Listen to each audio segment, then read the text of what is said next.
आज हम बात करेंगे कुछ इंपॉर्टेंट डेफिनेशंस की जो हम प्रोग्रामिंग में यूज़ करते हैं। सबसे पहले आता है प्रोग्राम क्या होता है। That is program are a set of instructions written based on a particular computer language. Program वो होगा जो किसी एक लैंग्वेज पे डिपेंड करेगा, ठीक है। तो कुछ इंस्ट्रक्शन उसमें, जैसे हमने उसमें फंक्शंस किए या कोई भी हम इंस्ट्रक्शन उसमें दे रहे हैं, एरेज किए, तो वो सारी हमारी जो प्रोग्राम में ऐड होंगी उसको मिलके ही बनता है एक प्रोग्राम। देन आती है हमारी हाई लेवल लैंग्वेज जिसे HLL। तो computer program instructions are written in a language that is understandable and closer to human language. जैसे हम बात करें एक सिंपल इंग्लिश लैंग्वेज की, आजकल प्रोग्रामिंग जो है वो हम अपनी लैंग्वेज में यानी कि सिंपल इंग्लिश लैंग्वेज में लिखते हैं। तो सिंपल इंग्लिश लैंग्वेज को हम बोलते हैं यहाँ पर high level language. Then program will convert into low level language. तो लो लेवल लैंग्वेज की बात करते हैं, क्या होती है low level language? That are instructions और code that are understandable to a machine और कंप्यूटर ओनली। ये लो लेवल लैंग्वेज वो होती है जो कंप्यूटर ही समझ सकता है। तो हाई लेवल लैंग्वेज को लो लेवल लैंग्वेज में कन्वर्ट करना पड़ता है, तब हमें हमारे प्रोग्राम की आउटपुट मिलती है। As it is in the form of 0 and 1। ये 0 and 1 की फॉर्म में होता है। That is in the binary language. हम बाइनरी बिट बाइट्स की बात करते हैं तो वहाँ पे हमारी लो लेवल लैंग्वेज को कंसीडर किया जाता है। Okay, this is also called machine language. Then हमारे पास जो नेक्स्ट आता है लो लेवल लैंग्वेज के बाद, उसके बाद हमारी प्रोग्राम पता चल गया। देन हमारी प्रोग्राम एग्जीक्यूशन होती है। एग्जीक्यूशन कैसे होगी? जो अब हाई लेवल लैंग्वेज को लो लेवल लैंग्वेज में कन्वर्ट कर दिया जाएगा, that is called execution stages, ठीक है। इसे हम एग्जीक्यूशन स्टेजेस कहते हैं, जहाँ पे हमारी जो हमने प्रोग्राम लिखा है उसको मशीन लैंग्वेज में कन्वर्ट किया जाता है। अब कन्वर्ट करने के लिए मेरे पास आते हैं कन्वर्टर यानी कि ट्रांसलेटर्स।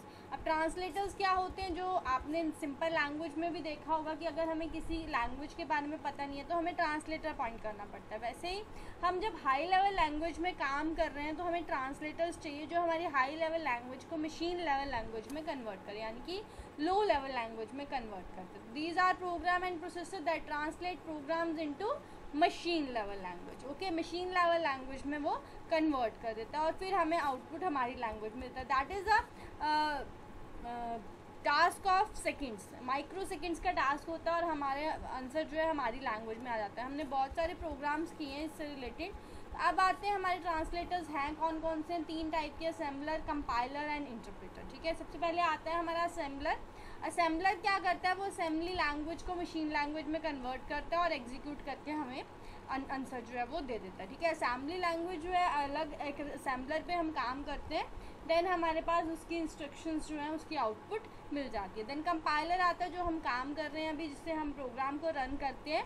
ये क्या करता है? हाई लेवल लैंग्वेज को मशीन लेवल लैंग्वेज में कन्वर्ट कर देता है, एक ही बार में सारा प्रोग्राम जो है कन्वर्ट करके हमें आउटपुट दे देता है। ओके, देन इंटरप्रेटर आता है। ये थोड़ा सा स्लो होता है, इससे ये लाइन बाय लाइन काम करता है। ये भी काम यही करता है high level language to machine level language, but this is by line. Okay, तो ये लाइन बाय लाइन जो है वो काम करेगा ताकि आपको जो आउटपुट है वो प्रॉपर वे में मिल जाए। दैन सोर्स कोड और सोर्स प्रोग्राम क्या होते हैं? अब सोर्स कोड क्या होगा?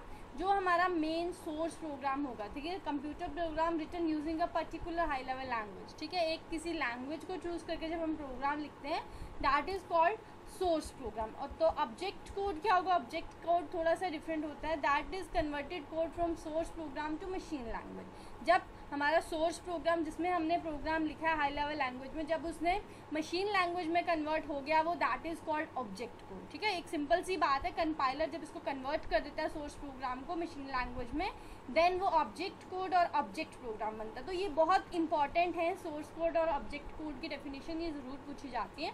देन हमारा लास्ट आता है लैंग्वेज प्रोसेसिंग सिस्टम। अब हमने ये सारा काम कर दिया, अब हमारी लैंग्वेज जो है वो प्रोसेस हो रही है, यानी कि हमारे प्रोग्राम्स जो है वो रन हो रहे हैं।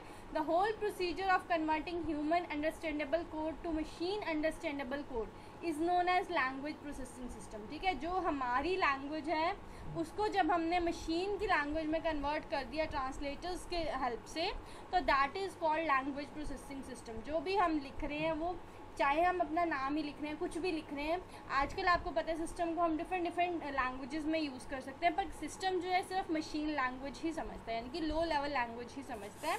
तो इस लो लेवल लैंग्वेज में हमें क्या करना पड़ता है? उसे हमेशा कन्वर्ट करना ही पड़ता है ताकि हमारे पास जो है वो प्रॉपर आउटपुट हमारी लैंग्वेज में समझ आ जाए, क्योंकि लो लेवल लैंग्वेज जो है वो सभी जो है वो फॉलो नहीं कर पाते। इसलिए हमें हाई लेवल लैंग्वेज कोई ना कोई एक ऑक्यूपाई करके उसमें प्रोग्रामिंग करने पड़ती है, ठीक है। तो ये सिंपल डेफिनेशंस हैं, आपको किसी भी बुक में मिल जाएंगी, जैसे मैंने भी रचना सागर की बुक से ली हैं। तो अगर आप किसी भी बुक से लेके आप पढ़ सकते हैं। अगर आपको कोई डाउट लग रहा है तो आप कमेंट सेक्शन में कमेंट करके पूछ सकते हैं। Okay, thank you.